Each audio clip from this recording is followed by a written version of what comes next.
dhabihu zao, utaenda kukutana na Mwokozi, utaenda kunena, utaenda kuwapigania kila vita zote. Asante Jehova, kwa maana dhabihu zetu zitakuwa manukato mbele zako. Ibariki Bwana, wacha Bwana iweze kuwa kwa misaada kwetu, kama vile ulinenea Gideoni ukamwambia kwamba aende akainue madhabahu kwa nyumba ya baba yake. Mungu wetu na baba yetu, siku ya leo tunatoa dhabihu zetu ili Bwana tuweze kuinua madhabahu yako kwa jamii zetu, kwa nyumba zetu. Jehova, nenda Bwana ukaonekane, nenda Bwana nguvu zako zikawe juu yetu, na ni kwa utukufu wa jina la Yesu tumeomba hata kuamini. Amen. Mmekaribishwa kutoa sadaka zenu, na Bwana wabariki. Karibuni.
Bwana asifiwe.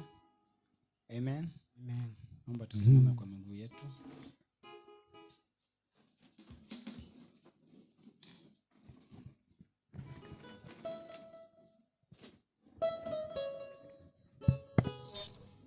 Haleluya. Nilipokuwa hapa asubuhi nilikuwa nikitafakari kuhusu jambo moja. Biblia inasema kwamba Mungu hukaa katika sifa za watu wake. Amen. Na kama anaweza kaa katika sifa, inamaanisha kwamba akiingia mahali na akae, kama kuna kitu chochote ambacho si chake, kitaondoka. Bwana asifiwe. Haleluya. Amen. Na kulikuwa na mfalme katika Biblia pia.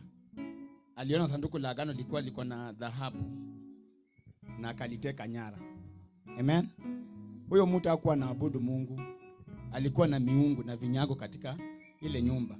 Lakini kwa sababu alibeba sanduku la agano na alikuwa amebeba Mungu, lilipofika katika nyumba yake, neno la Mungu linasema kwamba hicho kinyago ama hicho kimungu ambacho alikuwa anakiabudu kilianza kuvunjika. Amen. Kwa sababu Mungu alikuwa katika hema lake. So nikaanza kutafakari kwamba kama sisi tunaweza sifu leo, Mungu akae katika sifa zetu, Mungu akae katika hii hema, na kuna kitu kama kinyago ndani ya maisha yetu, nilikuwa naomba kwamba kivunjike leo. Amen. Amen. Amen. Kama ni magonjwa ni kinyago kama Dagoni, katika kusifu kwako hayo magonjwa yavunjike yakose nguvu. Amen. Kama ni kukosa fedha, hiyo nguvu ya kukosa fedha iyeyuke. Maana Bwana wa utukufu ako ndani ya hema lake, na hema lake si hii hekalu, ni moyo wako. Hallelujah. Amen. Kwa hivyo sifu katika kiwango cha kwamba hautasifu kesho kana kwamba utakuwa kesho. Amen. Amen. Bwana wangu nitakuimbia. Amen. Amen.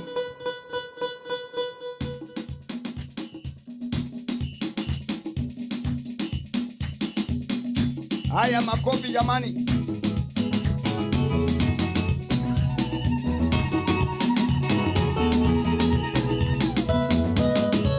Haya, cheza kidogo jamani.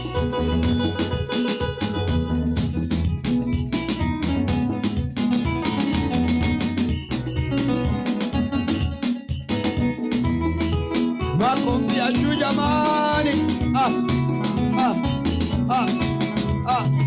Wapi shangwe na vigelegele?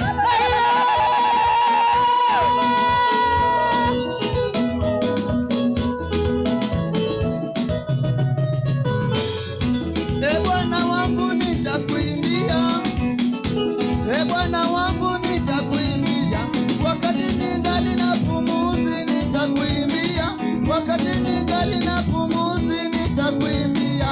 E Bwana, e Bwana wangu nitakuimbia, e Bwana wangu nitakuimbia, wakati ningali na pumzi nitakuimbia, wakati ningali na pumzi nitakuimbia. E Bwana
wangu nitakuinua, wakati ningali na pumzi